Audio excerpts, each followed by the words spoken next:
Hey, this is Mr. Coker, and this video is about finding slope from 2 points.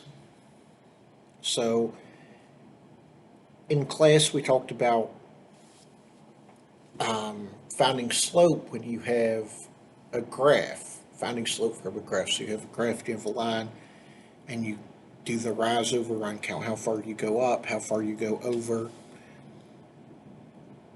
Well, sometimes you don't have a graph, so you just have the points, and we need to know how to find it when you just have the points.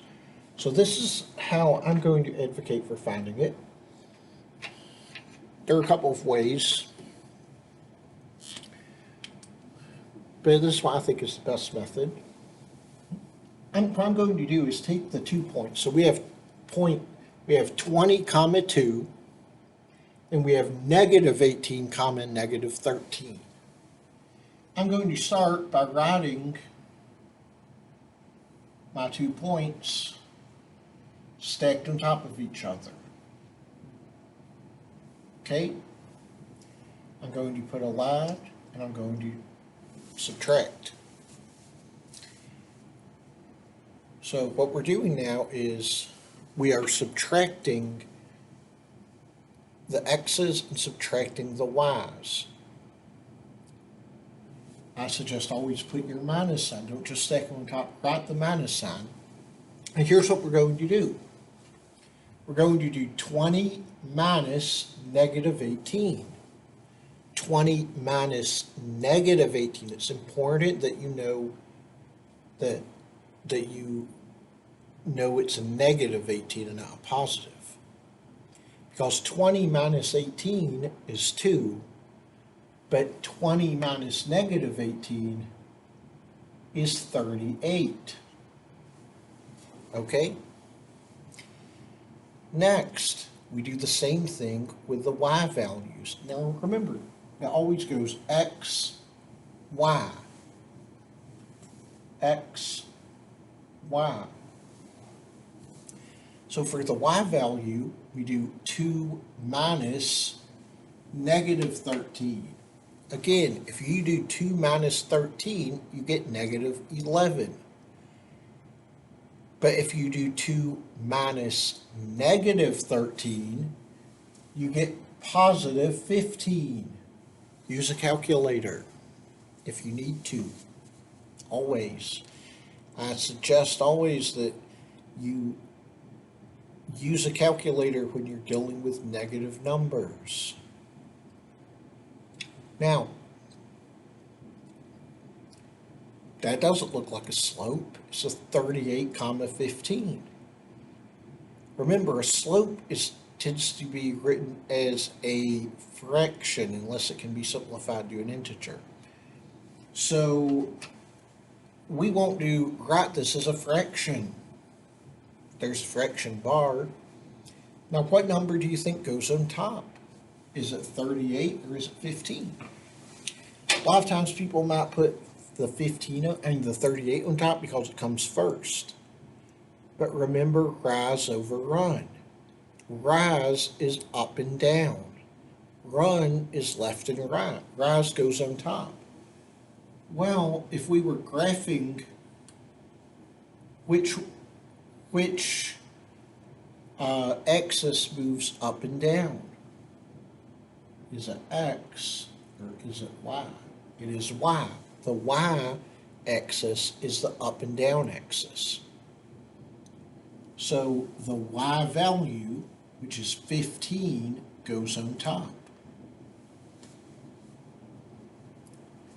The 38, that is the X value, and that's a run. It's side to side because the x-axis is side to side. And that is your answer. 15 over 38. And if you have confusion over this and over how I came to this, well, maybe work through it. I'd suggest a couple of things. One, work through it along with my video, or work through it and then watch, like pause it as you're working through it. So this is number one on our assignment, okay? The second thing is, watch the next one. Those are going to do another problem. I'm going to do number two. If you need to pause this, go ahead. Because I am erasing now. Okay. This is the next problem. Negative 15, comma 8. And negative 6, comma 5.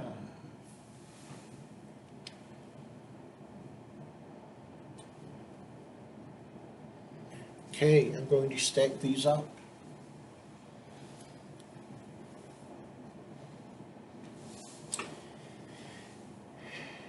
Negative 15, comma 8 is going on top. The order doesn't matter, by the way. I can put either number on top and either number on bottom. It does not matter at all. Oh, my bad. This is a negative 8. I misread the problem. Copying it off of the worksheet for this. So sorry. Negative 15, comma negative 8, and negative 6, comma 5. Okay? Okay. I'm going to write my subtraction, essentially a subtraction problem. And we're going to start by doing negative 15 minus negative 6. Negative 15 minus 6 is negative 21. That's not our answer.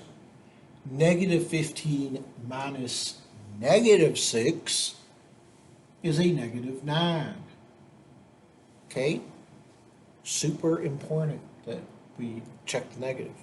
Now, the y values, negative 8 minus positive 5.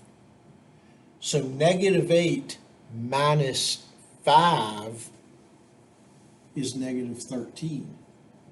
Don't do negative 8 minus negative 5 just because this one was negative. This is a positive. It's negative 8 minus 5. Put that in a calculator if you need to. We get negative 13.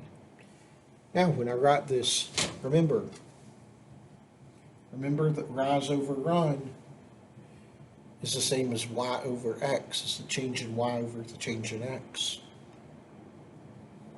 The y's go on top. So negative 13 goes on top and negative 9 goes on bottom. Now this isn't simplified. Why is it simplified? 13 is a prime number. It doesn't go into 9. And it doesn't have any common factors with 9, of course. Well, look, they're both negative. Well, what's a negative divided by a negative? It's a positive. So our answer, our final simplified answer, is positive 13 over 9. And that's only because both numbers are negative. And remember, if you have one negative in your problem and in your fraction, it's negative. If you have, of course, you have 0 negatives, it's going to be positive. But if you have 2 negatives, it's also positive. So keep that in mind. Now, that's it. It's pretty simple once you get used to it, but it can take a couple of things about it. Remembering that you're subtracting and you might need to subtract a negative, that can trip you up. And remembering you put the y, the change in y, our answer on the y values, put that on top of the fraction. Anyway, and also simplify where needed. And that's that. So thanks for watching and have a good one.